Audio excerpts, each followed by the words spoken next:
Muling umugong ang usapang pagpapatalsik kay Vice President Sara Duterte sa pwesto matapos sa mga umano'y pagbabanta niya kay Pangulong Marcos. Pwede rin daw madisbar ang bise dahil sa inasal nito. Nasa frontline ng balitang yan, si Carrie Cator.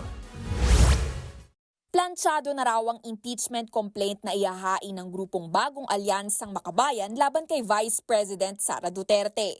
Kasunod yan ang naging pahayag ni VP Sara na sakaling may masamang mangyari sa kanya, may inatasan na umano siyang patayin si Pangulong Bongbong Marcos, ang First Lady Liza Araneta Marcos at si House Speaker Martin Romualdez.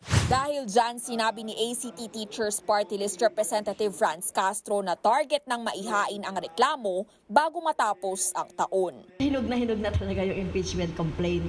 No, eto titignan natin sa mga susunod na araw ano yung magiging decision ng people's organizations.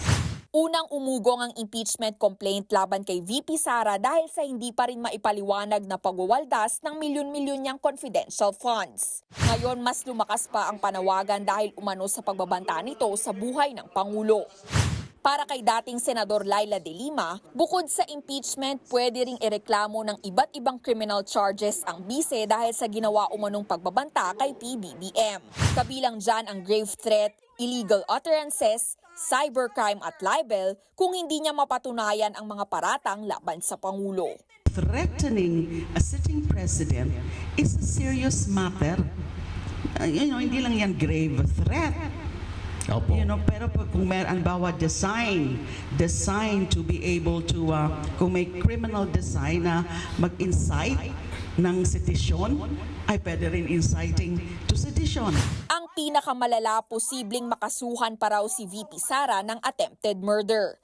Ayon sa dating presidente ng Integrated Bar of the Philippines na si Egon Cayosa, pwede ring mapadisbar si VP Sara.